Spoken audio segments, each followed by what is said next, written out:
Hi, my name is Mackenzie Gardner, and I would like to bear my testimony to you today. Um, it's so funny because a few years ago, I was so public about all of my opinions about spirituality, about astrology, and palm reading, and all of that stuff. And now that I am in this new stage of my spiritual development, I I can see that it's not as cool, right? And I have, lost a few followers and I have lost a few friends because it's not like the hip new age type of thing that I'm preaching now. But nevertheless, I think it's very important. And I know that when I was going through my born again stage, that these testimonies really did help me. And so I just want to share my testimony, and I pray that you hear it with an open heart and know that this is my story and everyone has their own story. And if your story is similar to mine and you can relate, then great. But I guess just to start off, I was born into the Church of Jesus Christ of Latter-day Saints. Some people know them as Mormons, but that's sort of an inaccurate term. But so my family has always been in the church. My grandmother was in the church. My great-grandparents, my great-great-grandparents, we were actually here since the beginning. And through genealogy, we actually discovered that we are a direct descendant line of the Abrahamic family. So my mother had married outside of the church, and even though he converted to the religion for her and we went to church as kids, he wasn't necessarily the most, how can I put this? He wasn't the most godly of the men. And I am a survivor of CSA. If you don't know what it is, you can just Google it. And so it was interesting, going to church and seeing these like really strong, healthy families, and then seeing our family and seeing this facade that my stepfather was sort of putting off to not come off as an abuser. And at some point in my childhood, my stepfather had convinced my mom to stop going to church. Or I can't even blame it. They just made the decision to stop going to church. And I was young enough where I was kind of excited to not have to wake up early on Sundays anymore. So I was sort of all on board for it. And then when I was about 12, I entered into something called the Young Women's, which in the LDS religion, you're in primary where you're a little kid. And then once you turn 12, you start to do these Wednesday activities and you start to go to church camp. And I loved it. I made so many friends. I had so many crushes and all the cute boys there. And I would just go to church by myself every Sunday. I would either sit with my uncle and cousins, or on the rare occasions I would go by myself and sit by myself. And I think all the people in the congregation saw that, and they saw me as like this responsible, like young woman, when, really I'm just there for the cute boys and stuff. But I ended up babysitting for the church, and, I ended up making money, and I started paying tithing. And I noticed that the more tithing I paid, not the more tithing, but when I paid tithing, I would get more babysitting jobs and I'd make more money. And so I kind of made the correlation that like, oh, this really does work, or either, the people in the congregation are seeing me pay tithing and they feel better about hiring me. I had made the decision myself to go away from the church pretty much around the ages of 16. I had gotten a job, and I started, working on Sundays. I also started making friends outside of the church, and I also got my first boyfriend, and he wasn't in the church. So all of the reasons why I was going to church were kind of irrelevant to me now.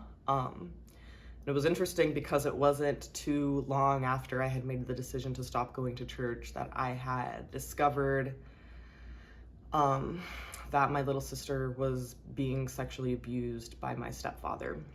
And All throughout my childhood, and this is something that I can't necessarily blame on the church too, but it's interesting now that I have found Jesus again and I look back at it.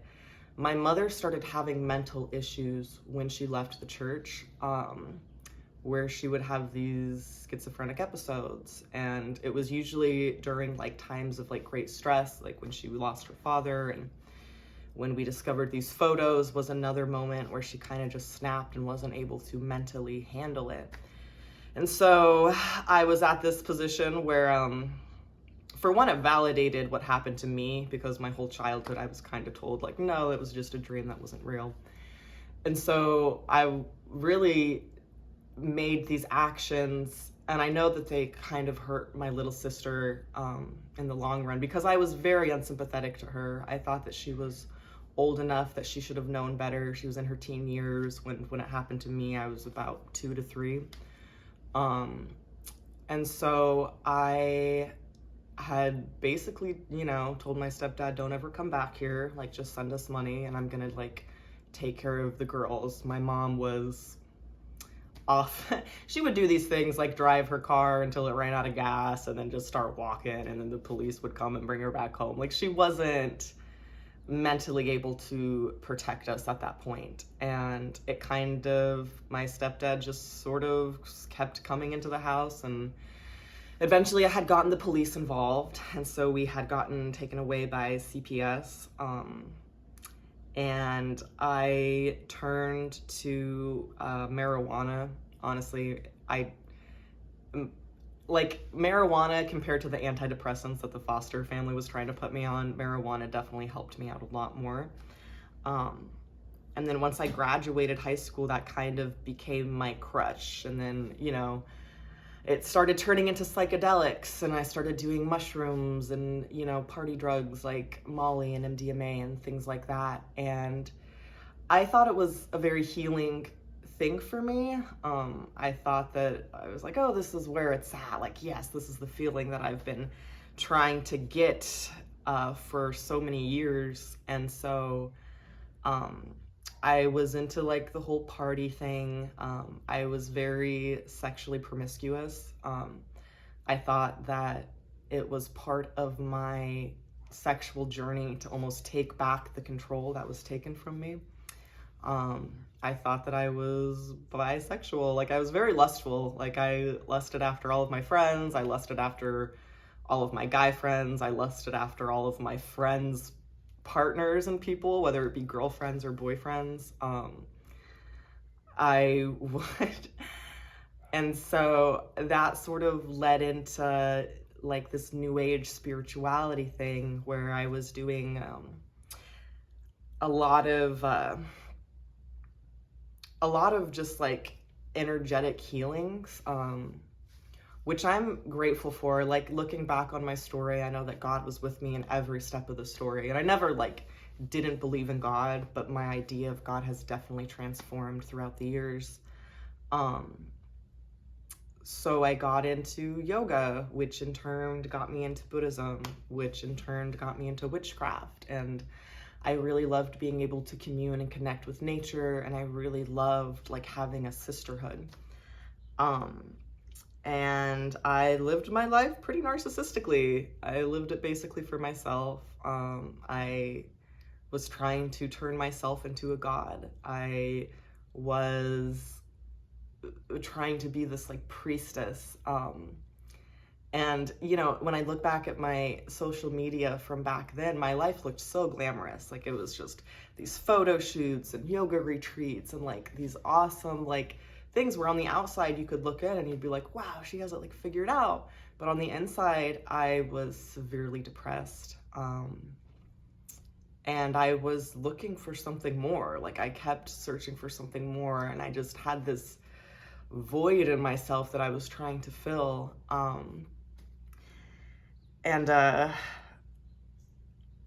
It was interesting because last year in 2021, I found out that my stepfather, the one who essayed me as a child, stole my identity.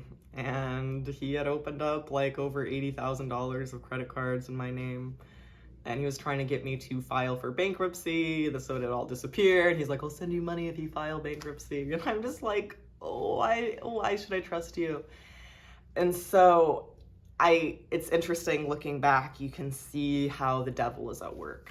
And the devil was never after my credit, he was after my heart, and he was trying to harden my heart.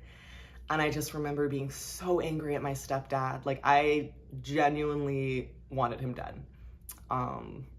I didn't want to go to prison for the rest of my life for killing him, but I definitely had this idea in my mind that the world doesn't need him in it. And I went a little dark into the witchcraft, and and nobody pushed me into it. Like, my teachers that were witches, they were offering me like protection spells and like still pretty like green witch spells where it was pretty like natural and not black magic. But it wasn't enough for me. And so I myself started going into the darker route, where I started looking up like hex spells and death spells and trying to and I thank God and Jesus Christ that I never went down that alley, but I was definitely researching it. And I started having these weird dreams of me trying to protect my house from like this demon. And the demon would be me. Like, it would be me trying to get in the house, and it would be like this terrifying feeling of like, I need to protect myself. And so I was going through the process of trying to clear all of this debt from my name that wasn't mine. And I was fully prepared to take my stepdad to court and to sue him in court. My little cousin had actually passed a few months later, and I went to his funeral service, and I went back home, and I found these scriptures, which the scriptures are the Bible and then also the Mormon literature. So it's the Book of Mormon, the Doctrine and Covenants, the Pearl of Great Price, all combined in this giant book. And so I, went back and I found these scriptures, and I was like, oh, cool. I'm super into all sorts of spirituality. I love learning about different religions. I haven't actually read the Bible though, like fully read the Bible. So I was honestly just going to steal them because my aunt has enough stuff in her house. I was like, she's not going to miss this. But I kind of felt weird about it. I was like, no, this doesn't seem right. I should at least ask. I know she's going to give it to me, so just ask. So I asked, I was like, hey, Aunt Trish, can I have these, scriptures? And she's like, yeah, of course. And she was a little curious. She was like, whose are they? Because usually the scriptures will have the name printed on the front. And I'm like, I don't know. And I opened to the front page. It was my name written on it. They were my old scriptures from when I was in Young Women's. And during part of the foster care process, we had actually moved in with my aunt. And I basically slept in this cousin's room. Like, he had let me take over his whole room, and he basically slept on the couch for my whole senior year. And it was so interesting because I never really made the correlation of like the sacrifice that probably was for him when he was a teenage boy, and he just gave me his room. I started reading the scriptures again for the first time. Like, when I was a child, I realized that my eyes were almost shielded to the words. And I started reading the scriptures, and it completely healed my mind. For a while, I was worried that I was going to be schizophrenic like my mother. They say that you kind of start noticing around the age of 25. And things would, my memory would just be awful. Like, I would literally forget where I had, parked my car, and then I would have, these angry outbursts. And so I was like, well, I guess I'm going down the same train as my mom. And through reading the scriptures, it completely, healed my mind, and it made me realize all of the things in my life that I needed to change, and it was really easy to change those things. The first thing that I realized that was wrong that I was doing was having sex before marriage. I know in today's society and culture, it's sort of the norm, but I think back to how I basically got into my sexuality because of my childhood trauma. I realized I'm not bisexual. I just had this mommy issue and this mommy void that wasn't healed. And so I literally felt Jesus healing my mommy issues and my daddy issues, and taking away this lust demon that was inside of me. And I didn't feel the need to break my heart anymore. Like, I realized that I was molesting myself for 10 plus years. Like, and I had this idea of, I would date this guy and we would date for a few years, and then maybe we would have kids first, or maybe we would get married first and then have kids. And then, like, we would go find church to, like, I had this backwards idea of how I was gonna get my happily ever after, because the devil's a liar, you guys. And I was able to quit smoking weed. Like, it was really easy, actually. I had prayed that all delusions and doubts about the drug were to be lifted from my mind, and I really did see it for what it was. And it was interesting, when I was quitting smoking weed, I did notice that, like, oh, it's just kind of another demonic entity, because I would get these thoughts in my mind, and I was able to realize those aren't my thoughts, like those like incessant thoughts of smoke a bowl, light a bowl, and I'm like, that's not me. Like, that's not my thoughts. Like, that's a literal demon inside of my mind trying to keep me financially and emotionally bound. And once I stopped smoking weed, it was so funny how my finances really did flourish, and how at the time I was living in a studio apartment with my ex-boyfriend, and we were fighting all the time because I wasn't having sex with him anymore. And once I stopped smoking weed, I really wasn't angry with him anymore. It was really easy for me to control my emotions and to not try to want to get back at him. I started going to church, and I wasn't necessarily sure if I was going to return back to the Mormon religion. I knew that I loved Jesus so much, and one of the reasons why I didn't want to go back to the Mormon religion was because they were strict, and I still wanted to wear tank tops, and I still wanted to drink my coffee and tea, and all of that stuff that they say isn't necessarily that great. But looking into it, if I want to be in a religion, I want it to be the most straight and narrow religion, and it's okay if you divert from it a little bit, but just having that golden standard to follow, I think, is really important. So I was kind of praying to God to bring me to my church family and my church home. And I remember coming outside of one of my yoga classes that I was teaching, and I noticed there was a Mormon temple right across the street. And they're pretty obvious because it's this giant steeple usually, and there's a golden statue of Moroni playing a trumpet on top. And so I noticed oh, there's this Mormon church right across the street from me, and I looked it up, and that was where they call it a young singles ward. There's family wards, and then there's older single wards, and then there's young single wards. And so I started going to the YSA, is what they're called, and I had met the most awesome, incredible people. And it was so interesting because I made the correlation oh, this is what I was looking for in all of these women's circles and all of these witch groups and stuff. I was looking for this religious community where we can come together and we can discuss the Bible and the gospel.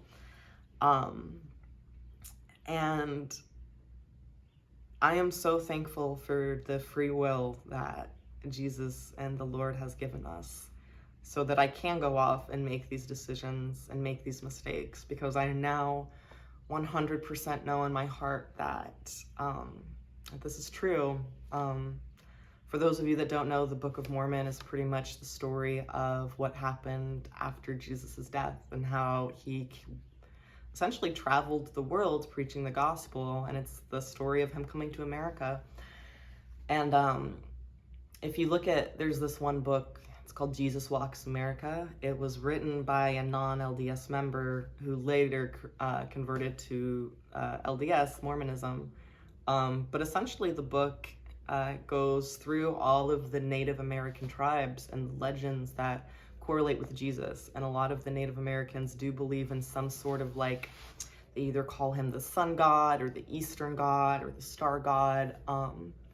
But essentially it was this white man with red hair and blue eyes. A lot of them have that correlation that came and that preached the gospel. And when I say white man, I don't mean white as in the color of a Caucasian skin. I mean white as in literally the wall behind me white, like just like this pure, like light sort of being. And so that's, another legend of when Columbus actually came to America.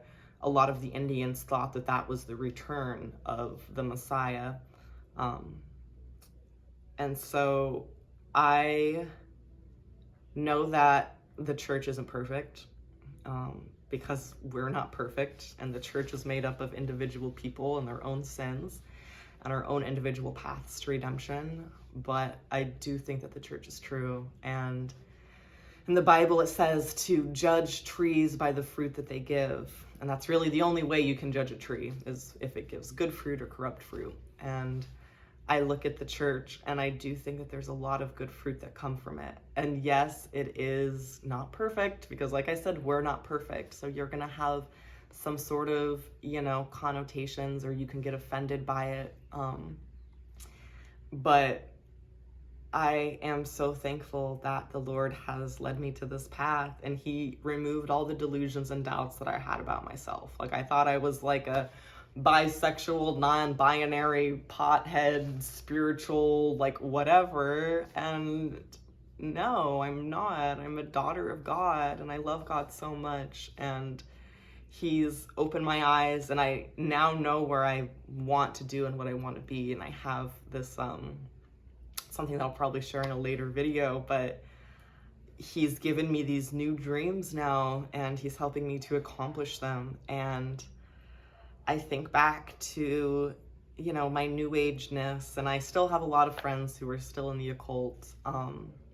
Sometimes it does hurt me to see the things that they're doing, and I imagine, but the place I am at right now is I don't want to like judge or condemn. I think that's kind of a problem with Christianity, is I don't want to be a hypocrite, because I have sinned, you guys. Like, your girl was living in the world, and I think that like that's the problem, is like, to take the LGBTQA plus community.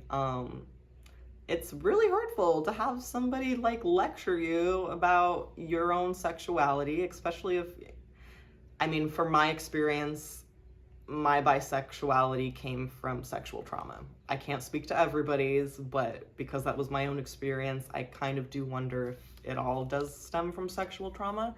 Mine was really obvious of the sexual trauma that it stemmed from.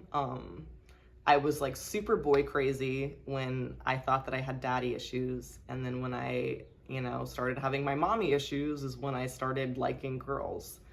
When I went into foster care is when it kind of bumped up another notch too. And so for me, I knew that it was trauma. Like, I was trying to fill this like rejection that I felt from my mother. And once the Lord had filled that for me, I don't know, it was taken away. And so that's my experience. So I don't know, maybe you from like, I have no idea what your experience is, and I can't really speak on that.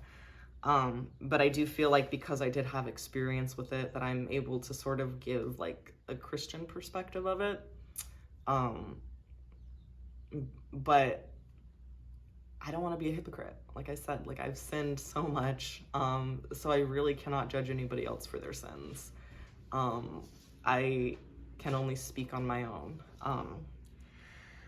But I don't want this to get too rambly. I had like these notes to kind of help me keep somewhat on track. But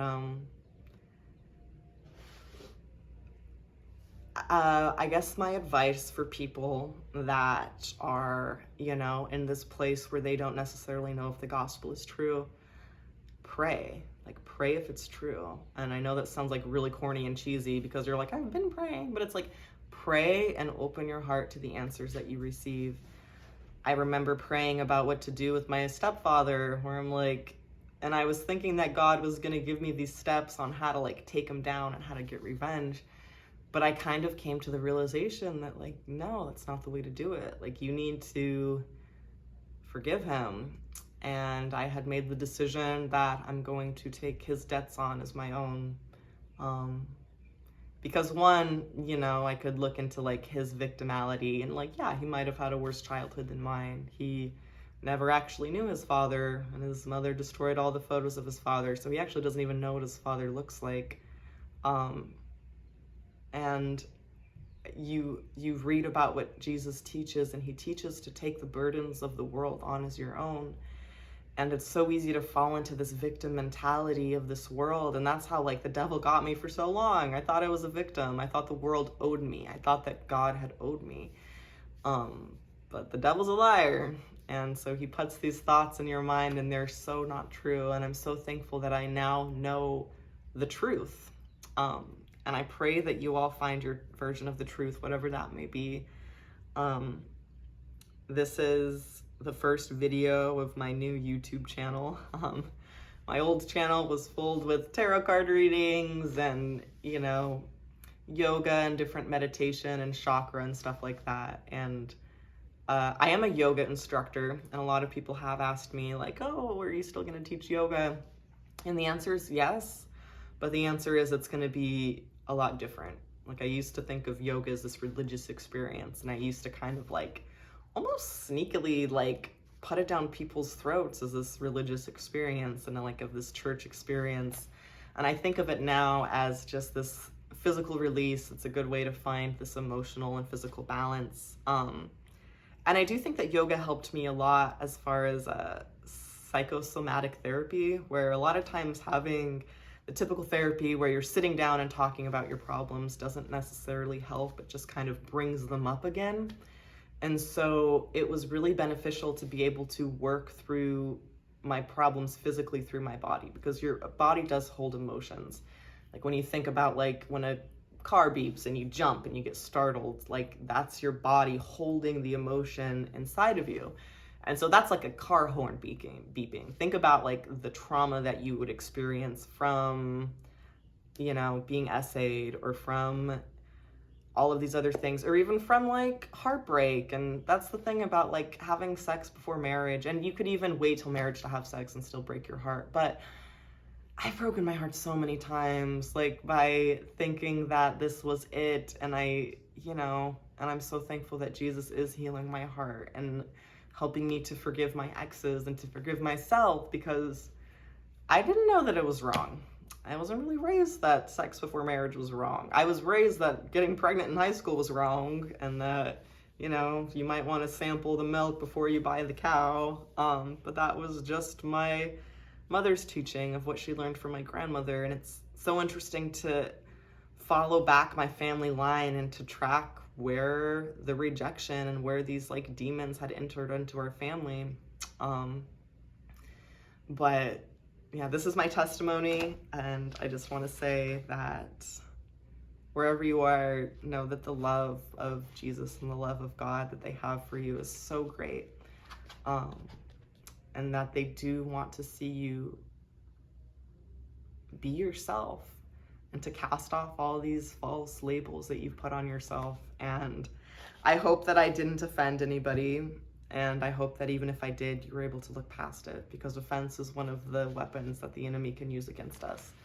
And just know that wherever you are, I pray that you're not judging me, and I pray that I am not judging you, because I don't want to sin against my brothers and sisters anymore.